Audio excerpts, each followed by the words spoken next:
The most disturbing deaths linked to extreme luxury. It's a word that promises comfort, safety, and escape. For the ultra-wealthy, it's a shield against the harsh realities of the world. They live in a bubble of private islands, five-star resorts, and personal staff. A world where every desire is met and every danger is kept at bay. But what happens when that bubble bursts? What happens when the very symbols of a life without limits become the instruments of a horrific, untimely death? Today, we're exploring the dark side of extreme wealth. These are not stories of simple accidents. They are disturbing tales of how the pursuit of the ultimate luxury experience can lead to the ultimate price. From private jet crashes watched by thousands online to murders in the engine rooms of paradise, these are the moments when the fantasy of a perfect life collides with the brutal, unforgiving reality of death. These are the most disturbing deaths ever linked to extreme luxury. Case 1. The final livestream. In the hyper-competitive world of Chinese social media, a wealthy influencer known only as Tang was a star. He was young, charismatic, and lived a life of aspirational adventure that his followers could only dream of. His latest and greatest toy was a private ultralight aircraft, and he loved showing it off. In 2025, he decided to combine his two passions, flying and live streaming, for a spectacular broadcast from the skies, a digital spectacle of wealth and daring.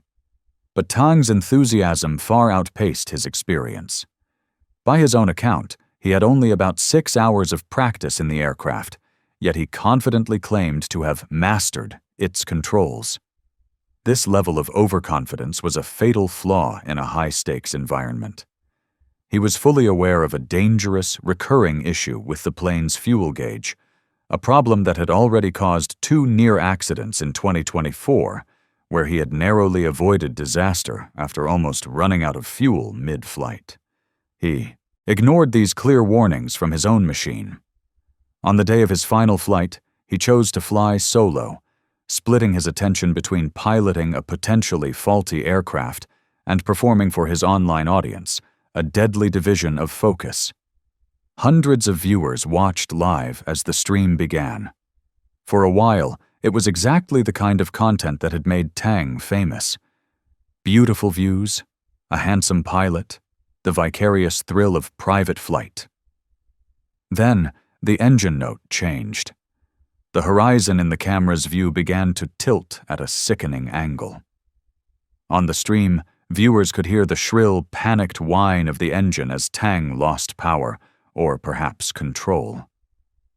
The ground, a blur of green fields and brown earth, rushed up to meet the camera. The last thing his followers saw was a chaotic blur before the image turned to a blinding white-orange flash as the aircraft exploded on impact. Comments poured in for minutes, with many viewers assuming it was an elaborate stunt. But as the stream stayed offline, the horrifying reality began to sink in. Emergency services were dispatched to the crash site. The wreckage was still smoldering when they arrived. Tang was found dead, either inside or adjacent to the burned-out frame of his expensive toy. In a grim stroke of luck, no one on the ground was injured. Tang's death sparked a massive conversation on Chinese social media. Authorities launched an investigation into the technical condition of the aircraft and the glaring lack of regulatory oversight for the burgeoning private and hobbyist aviation scene. One of his friends, shocked by the news, told reporters, "My friend had seen him flying before and said that the guy was very enthusiastic and patient in explaining his flying knowledge. This is very unexpected." But for the hundreds who watched it happen live, it was a brutal, unforgettable lesson. In the world of extreme luxury, even the sky is not the limit, but a final, fatal boundary. Case 2. The Billionaire's last celebration. For British tech billionaire Mike Lynch, August 2024 should have been a time of triumph. The 59-year-old had just been acquitted in a high-profile, multi-billion-dollar fraud trial in the United States. He was a free man, his name cleared. To celebrate, he was hosting friends and family, including his 18-year-old daughter, Hannah, aboard his magnificent 184-foot super yacht, the Billionaire. It was a floating palace, a symbol of his victory, anchored in the beautiful waters off Porticello, Sicily. But the celebration was about to come to a horrific end. In the pre-dawn hours of August 19th, as the guests slept, the weather turned with shocking violence. A waterspout, a rare and powerful tornado over water, formed and descended directly on the Billionaire's location. The yacht, with its tall, elegant mast, was tragically unstable in the face of such a force. Compounding the danger, crucial hatches and doors had been left open to the night air. The waterspout struck the yacht around 4 a.m. The massive vessel was tilted at an extreme angle almost instantly. Seawater poured through the open hatches, flooding the lower decks within seconds. The Billionaire, a vessel designed for ultimate comfort and luxury, was no match for the raw power of nature. It sank in just 16 minutes. 15 people, including Lynch's wife, were rescued from the churning water by the Italian Coast Guard. But 7 were missing. Divers searching the wreck later made a heartbreaking discovery. Mike Lynch and his daughter Hannah were found together in a cabin on a lower deck. It's believed they were trapped as the yacht went down, perhaps seeking a final, desperate air pocket as their world turned upside down. They had gone from celebrating a legal victory to fighting for their lives in a matter of minutes. The aftermath was a flurry of investigations. The captain was questioned about his decision to anchor in that location and his response to the storm warnings. Experts scrutinized the yacht's design, questioning whether its elegant but top-heavy structure was a fatal flaw, and the open hatches became a key point of inquiry, a simple oversight that had turned a storm into a catastrophe. For Mike Lynch, the ultimate luxury was freedom. The irony that he would lose his life, and that of his daughter, just as he was celebrating that freedom, is a tragedy of Shakespearean proportions. Case 3. Holiday in Hell. Anthony "Ant" Barnes was the picture of success. The 48-year-old British company director was a high-flying entrepreneur, a charismatic leader at the One Group. In March 2023, he was in Morocco on a work celebration event, a common perk in the world of corporate luxury. After a series of successful business meetings, it was time to relax. On the afternoon of March 22nd, Barnes left his colleagues by the pool at the exclusive Jal Riyadh Resort near Marrakesh and headed to the hotel's 5-star spa for a massage and a full pampering session. It was a stereotypical corporate reward, a moment of peace in a world of high-stakes business. Around 3 p.m., Barnes entered the spa alone.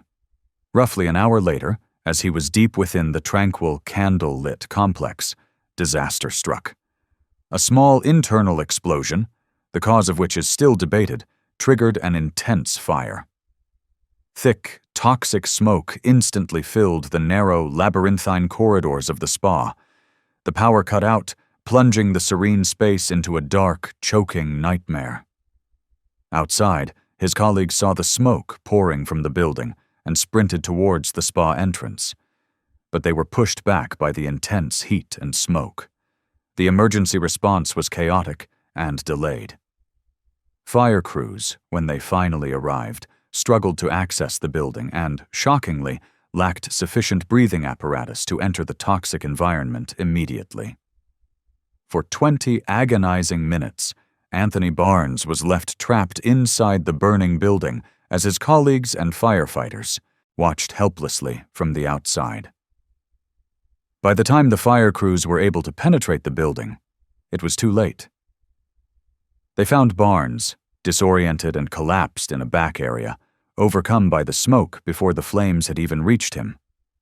He was carried out on a stretcher around 5:30 p.m. and rushed to the hospital, but was pronounced dead later that day. The official cause of death was smoke inhalation in an oxygen-depleted environment. A coroner later noted that an undiagnosed coronary artery disease may have worsened his inability to survive the prolonged exposure. The coroner's inquest ruled the death accidental, but highlighted the combination of the explosion, the rapid spread of smoke, and the delayed, inadequate emergency response. Questions were raised about the hotel's gas installations, maintenance, and whether the emergency exits and alarms were adequate for a high-end resort. For Aunt Barnes, a trip meant to celebrate success became a holiday in hell, a terrifying, lonely death in the heart of a place that promised nothing but luxury and relaxation. Case 4. The drowning at Death Island. For Indian hotel tycoon Rakeshwar Sachathamakul, 59, and his wife Anshu, 55, the luxury hotel on the Thai island of Koh Tao should have felt like a home away from home. Rakeshwar was a millionaire CEO, the owner of a chain of Novotel-style properties. He was hotel royalty, vacationing in the very kind of paradise he sold to others. But the paradise they had chosen for their high-end family holiday in June 2021 had a dark side. Koh Tao is notoriously known as Death Island, infamous for a string of mysterious tourist deaths, whispers of corruption, and powerful mafia-linked families. On the evening of June 4th, the Sarnas were enjoying their vacation with their teenage son. They drank at the poolside bar, a classic holiday scene.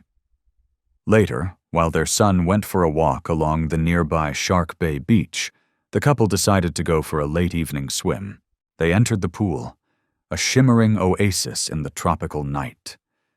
And then they vanished. When their son returned, he couldn't find his parents. He alerted the hotel staff, who began a search. They eventually made a horrifying discovery: the lifeless bodies of both Rakesh and Anshu Sarna floating in the pool. The official cause of death was drowning, but the circumstances were deeply suspicious. How could two people drown simultaneously in a supervised luxury hotel pool?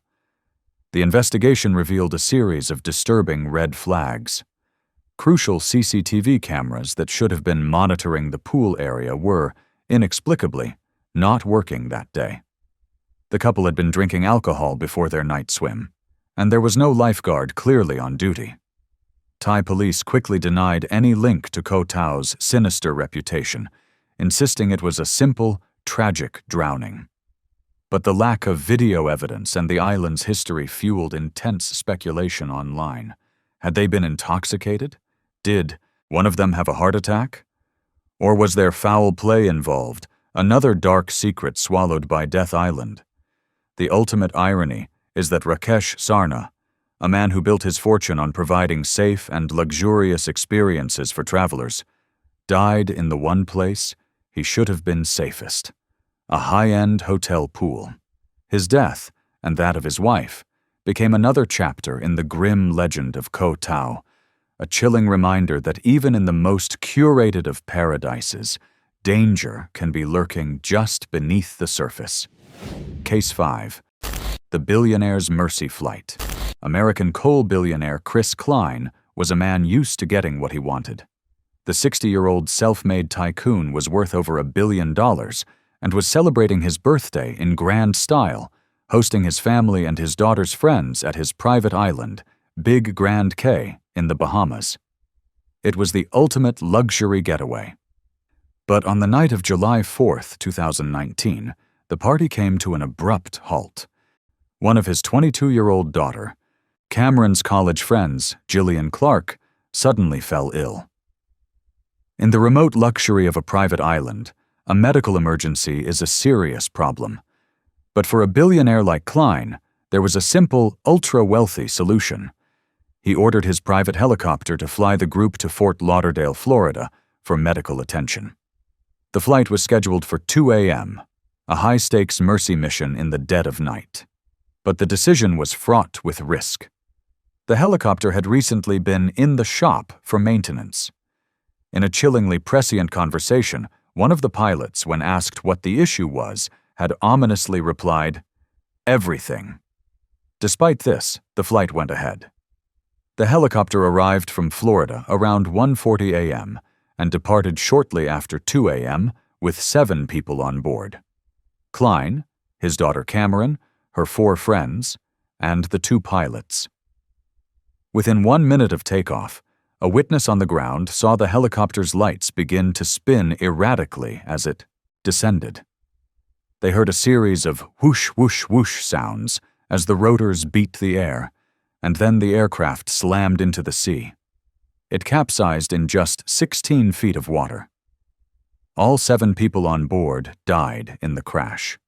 Their bodies were recovered from the submerged, upside-down cabin.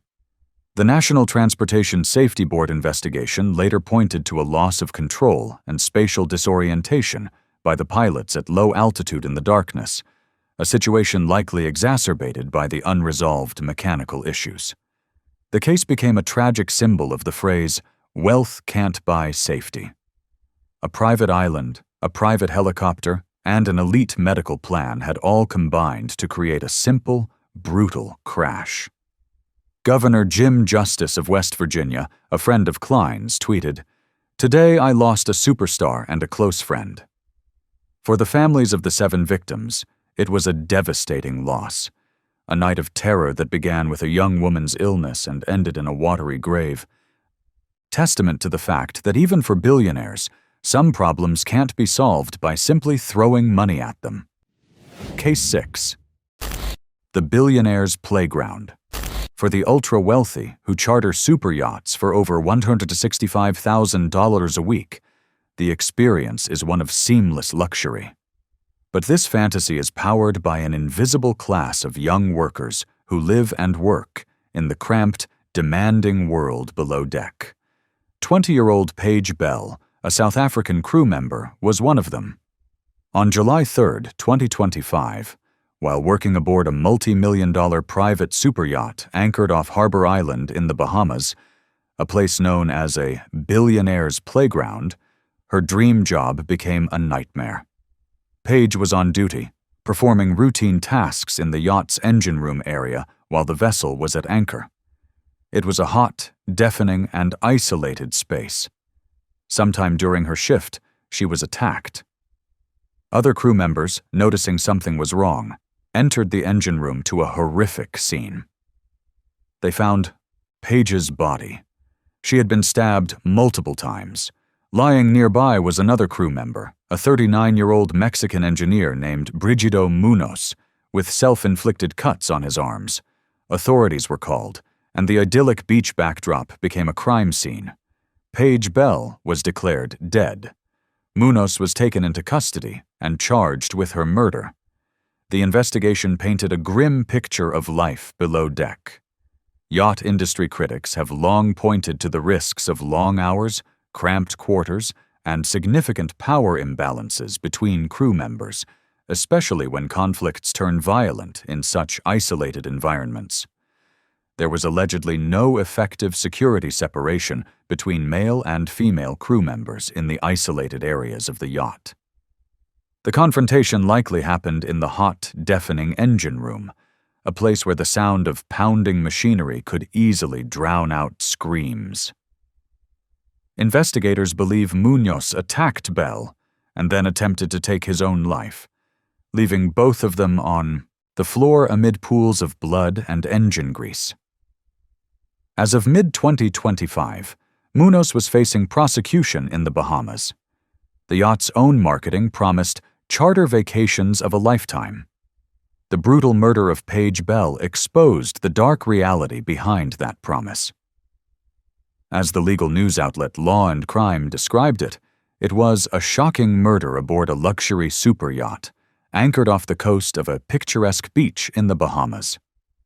For Paige Bell, the dream of a life of adventure at sea ended in a brutal, lonely death, a victim of the hidden tensions simmering just beneath the glossy surface of extreme luxury.